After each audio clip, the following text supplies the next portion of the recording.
নমস্কার। আশা করি আপনারা ভালো আছেন, সুস্থ আছেন। আপনারা সর্বদাই ভালো থাকবেন, সুস্থ থাকবেন। তো আজকে আপনাদের মাঝে যে মন্ত্র নিয়ে হাজির হয়েছি, সে মন্ত্রটি হচ্ছে গিলাসের জলের মধ্যে আপনারা জিনকে হাজির করতে পারবেন। তো এই মন্ত্রটি ইসলামী মতে, তো এগুলো মন্ত্র বিশেষ করে আমার অতটা প্রয়োজন হয় না। আপনাদের ইউটিউবের মাঝে আমি দিয়ে দিচ্ছি। আমার দেওয়া নিয়মে, সঠিক নিয়মে যদি করতে পারেন, অবশ্যই আপনারা গিলাসের মধ্যে জিন হাজির করতে পারবেন। তো মন্ত্র প্রথমে আমি স্ক্রিনে দিয়ে দিচ্ছি, আপনারা মন্ত্রটি ভালোভাবে দেখুন, শুনুন, তারপরে আমি নিয়মবিধি আপনাদের মাঝে বলে দিচ্ছি।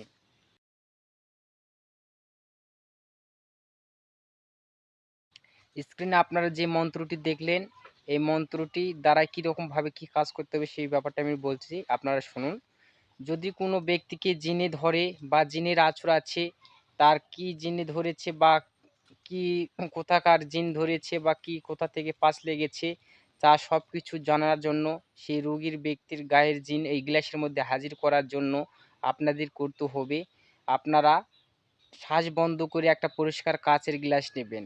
কাচের গ্লাস নিয়ে শ্বাস বন্ধ করে আপনারা ১ পামের টিউবওয়েল থেকে ১ পামের জল তুলবেন বিসমিল্লাহ বলে। জুলে ১ গ্লাস যেন ভরে যায়। ওই জলটি নিয়ে এসে রুগীকে পশ্চিমমুখ করে বসাতে হবে।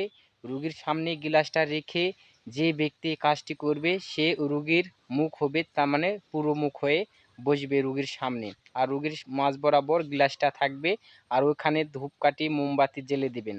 দেওয়ার পরে যে মন্ত্রটি দেখলেন, এই মন্ত্রটি আপনারা পাঠ করবেন। রোগীর উপর একটা ফু, একটা গ্লাসের উপর ফু, রোগীর উপর একটা ফু, আবার একটা গ্লাসের উপর ফু। এই নিয়মে যবার মন্ত্র বলবেন, একটা রুগীর উপর ফুঁক দিবেন, তারপর একটা গ্লাসে ফুঁক দিয়ে নেবেন। এই নিয়মে করতেই থাকবেন। আর ওই রুগীকে বলবেন যে গ্লাসের দিকে এক দৃষ্টিতে থেকে থাকো, যদি জিন বা কোনো কিছু দেখতে পাও তাহলে আমাকে জানাবে।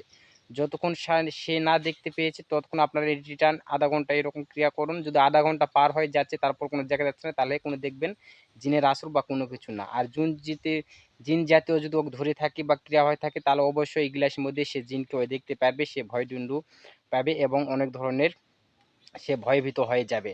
তো এই মন্ত্রর কাজ করতে হলে, এই মন্ত্রর কাজ করার আগে আপনারা আগে মন্ত্রটি সিদ্ধ করে নেবেন। কোনো শনিবার মঙ্গলবার দিন দেখে রাত ১২টার পরে আপনার এই মন্ত্রটি ৪১ বার করে পাঠ করবেন এবং ৪১ দিন এর ভিতর আপনারা মাছ মাংস সব কিছু খাই আপনার এই মন্ত্রটির সাধন করে নিতে পারবেন। তারপরে আপনার এই নিয়মে কাজ করবেন, অবশ্যই সাকসেস হবেন। তো ভিডিওটি যদি ভালো লাগে, একটুও যদি আপনাদের উপকার আসে, তাহলে অবশ্যই কৃপা করে একটা লাইক করবেন। আর কমেন্টে অবশ্যই আপনাদের মতামত জানাবেন। আর তান্ত্রিক সুদর্শন কবিরাজ ইউটিউব চ্যানেল নতুন এসে থাকলে অবশ্যই আমার ইউটিউব চ্যানেলটিকে সাবস্ক্রাইব করে আমার পাশে থাকবেন। তো আপনারা ভালো থাকুন, সুস্থ থাকুন। দেখা হচ্ছে আবার কোনো নতুন ভিডিওতে। নমস্কার।